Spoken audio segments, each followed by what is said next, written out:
Hello, hello, hello. Hello, YouTube. It is the time of the hour for us to continue our reading for this evening. So no matter where you are in whatever country, whatever city, whatever state, it is now 8 p.m. and we are going to continue reading about Booker T. Washington. We started last night and we started the first part of Booker T. Washington. And so tonight we will continue, but actually we're going to read from this book. And this one is Professor W.E. Du Bois. Last night we read about Booker T. Washington. Tonight we will listen to me read about Professor William E.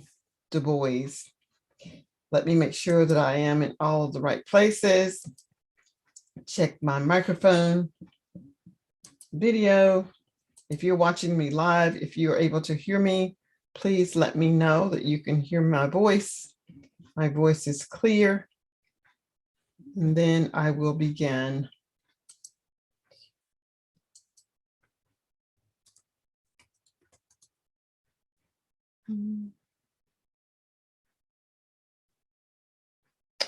All right, it says that I am live now. Video.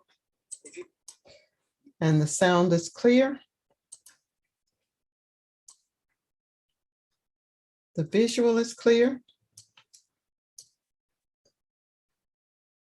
Now let me get the article.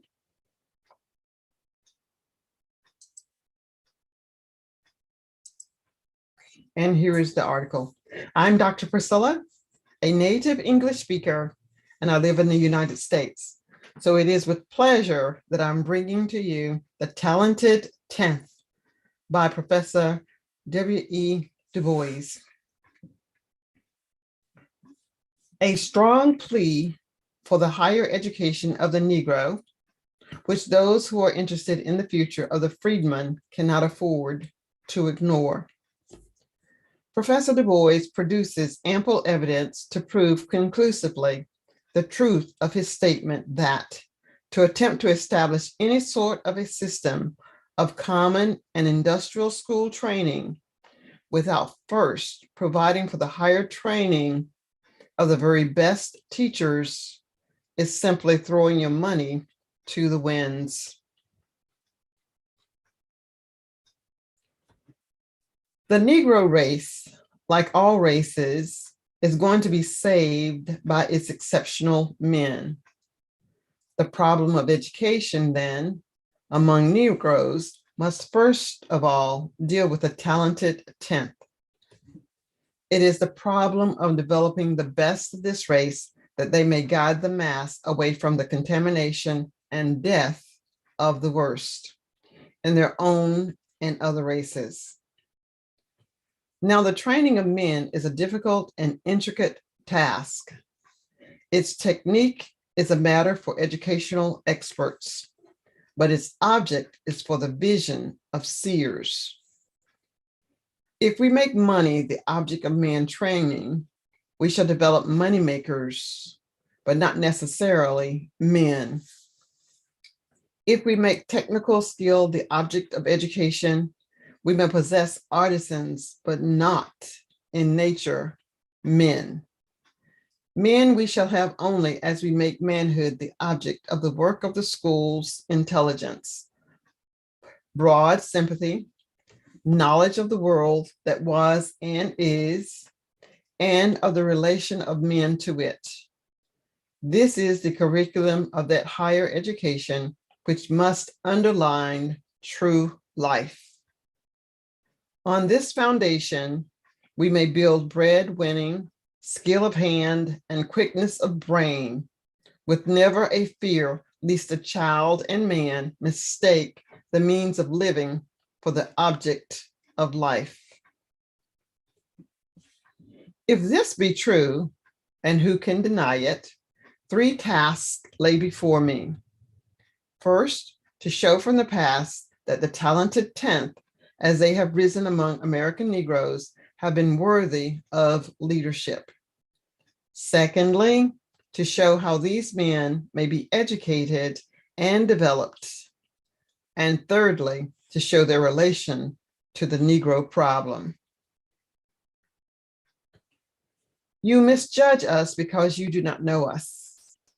From the very first, it has been the educated and the intelligent of the Negro people that have led and elevated the mass.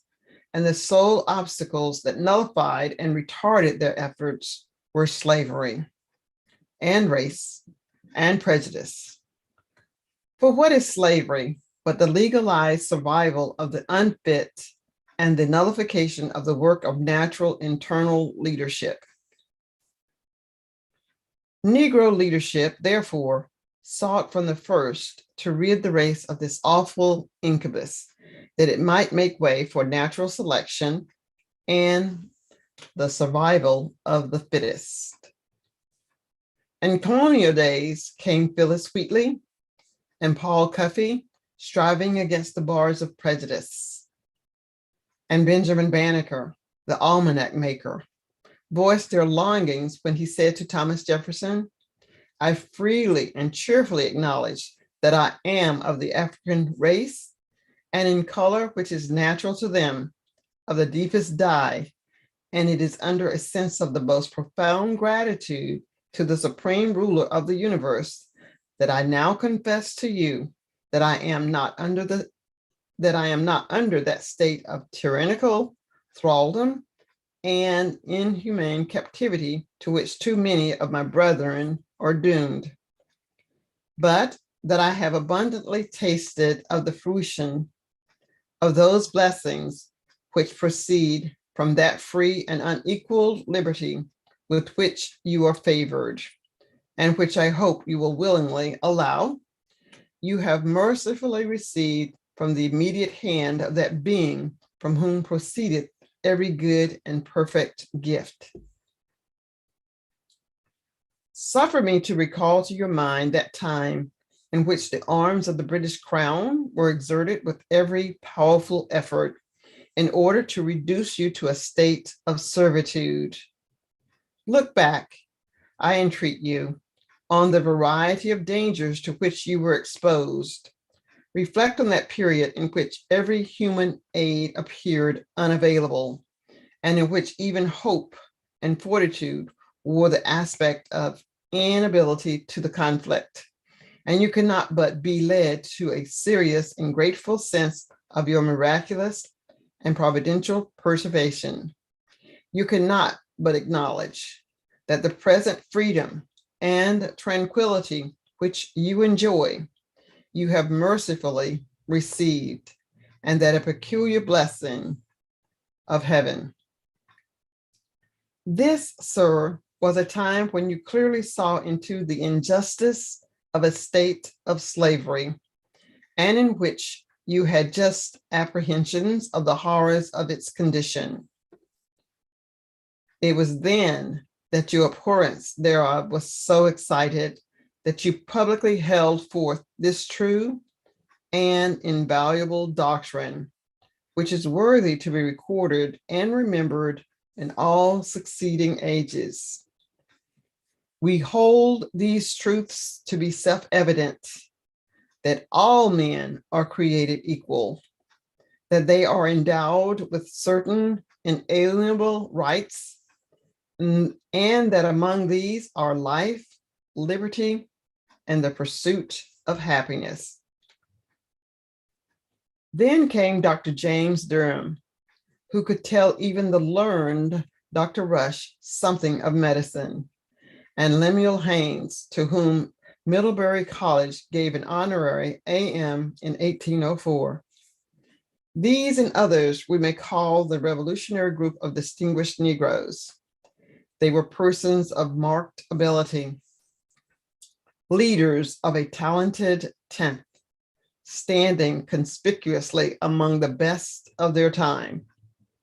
They strove by word and deed to save the color line from becoming the line between the bond and free.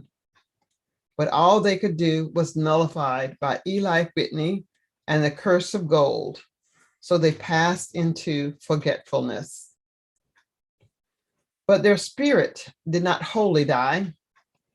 Here and there in the early part of the century came other exceptional men.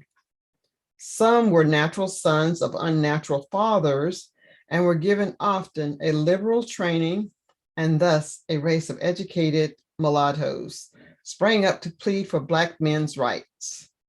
There was Ira Aldrich, whom all Europe loved to honor. There was that voice crying in the wilderness, David Walker, and saying, I declare it does appear to me as though some nations think God is asleep, or that he made the Africans for nothing else but to dig their mines and work their farms, or they cannot believe history, sacred or profane. I ask every man who has a heart and is blessed with the privilege of believing, is not God a God of justice to all his creatures? Do you say he is? Then if he gives peace and tranquility to tyrants and permits them to keep our fathers, our mothers, ourselves, and our children in eternal ignorance and wretchedness to support them and their families, would he be to us a God of justice? I ask, O ye Christians who hold us and our children in the most abject ignorance and degradation that ever a people were ever afflicted with since the world began, I say, if God gives you peace and tranquility and suffers you thus to go on afflicting us and our children who have never given you the least provocation, would he be to us a God of justice? If you will allow that we are men who feel for each other, does not the blood of our fathers and of us, their children, cry aloud to the Lord of Sabbath against you for the cruelties and murders with which you have and do continue to afflict upon us? This was the wild voice that first aroused Southern legislators in 1829 to the terrors of abolitionism. In 1831, there met that first Negro convention in Philadelphia, at which the world gaped curiously, but which bravely attacked the problems of race and slavery, crying out against persecution and declaring that laws as cruel as themselves, as they were unconstitutional and unjust, have in many places been enacted against our poor, unfriended, and unoffending brethren, without a shadow of provocation on our part, at whose bare recital the very savage draws himself up for fear of contagion, looks noble, and prides himself because he bears not the name of Christian. Side by side, this free Negro movement and the movement for abolition strove until they merged into one strong strain. Too little notice has been taken of the work which the talented 10th among Negroes took in the great abolition crusade. From the very day that a Philadelphia colored man became the first subscriber to Garrison's Liberator, to the day when Negro soldiers made the Emancipation Proclamation possible, Black leaders worked shoulder to shoulder with white men in a movement, the success of which would have been impossible without them. There was Purvis and Riemann, Pennington and Highland Gannett, Sojourner Truth and Alexander Crummell, and above all, Frederick Douglass. What would the abolition movement have been without them? They stood as living examples of the possibilities of the Negro race. Their own hard experiences and well-wrought culture said silently more than all the drawn periods of orators. They were the men who made American slavery impossible. As Maria Weston Chapman once said, from the school of anti-slavery agitation, a throng of authors, editors, lawyers, orators, and accomplished gentlemen of color have taken their degree.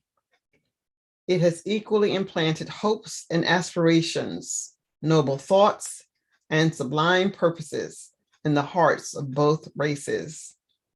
It has prepared the white man for the freedom of the Black man, and it has made the Black man scorn the thought of enslavement, as does the white man as far as its influence has extended. Strengthen that noble influence. Before its organization, the country only saw here and there in slavery some faithful Cujo or Dinah, whose strong natures blossomed even in bondage, like a fine plant beneath a heavy stone. Now, under the elevating and cherishing influence of the American Anti-Slavery Society, the colored race, like the white, furnishes Corinthian capitals for the noblest temples. Where were these Black abolitionists trained? Some, like Frederick Douglass, were self-trained, but yet trained liberally.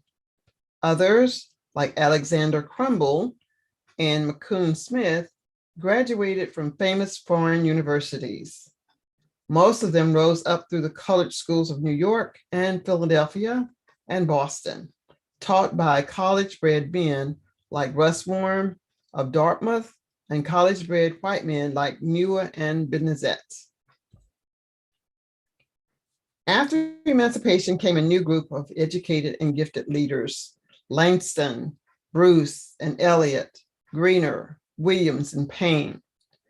Through political organization, historical and polemic writing, and moral regeneration, these men strove to uplift their people. It is the fashion of today to sneer at them and to say that with freedom, Negro leadership should have begun at the plow and not in the Senate. A foolish and mischievous lie.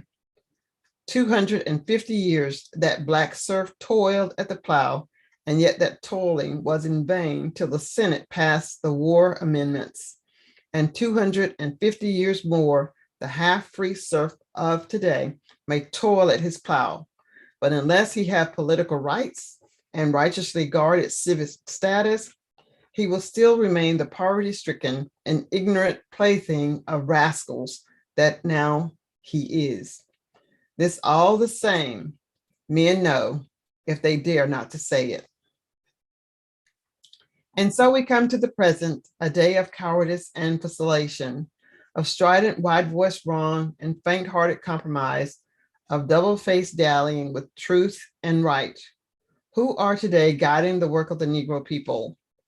The exceptions, of course, and yet so sure as this talented tenth is pointed out, the blind worshipers of the average cry out in alarm. These are exceptions. Look here at death, disease, and crime. These are the happy rule. Of course, they are the rule, because a silly nation made them the rule. Because for 3 long centuries, this people lynched Negroes who dared to be brave, raped Black women who dared to be virtuous, crushed dark-hued youth who dared to be ambitious, and encouraged and made to flourish servility and lewdness and apathy. But not even this was able to crush all manhood and chastity and aspiration from Black folk. A saving remnant continually survives and persists, continually aspires, continually shows itself in thrift and ability and character. Exceptional it is, to be sure, but this is its chiefest promise. It shows the capability of Negro blood, the promise of Black men. Do Americans ever stop to reflect that there are in this land 1 million men of Negro blood, well-educated, owners of homes, against the honor of whose womanhood no breath was ever raised, whose men occupy positions of trust and usefulness, and who, judged by any standard, have reached the full measure of the best type of modern European culture? It is fair. Is it decent? Is it Christian to ignore these facts of the Negro problem, to belittle such aspiration, to nullify such leadership, and seek to crush these people back into the mass out of which by toil and travail they and their fathers have raised themselves? I will stop there with Mr. Du Bois, and I want to say for those of you who were watching live. Thank you so much for being here. And I want to give a special shout out to my brother, Roy, who may or may not be watching. He said that he would watch this evening. If you are watching, hello, Roy. Wishes. And we will talk again very, very soon. And for my listening audience, I will be on again tomorrow night at the same time, reading from another great book of African Americans. Until then, enjoy your evening. Bye for now.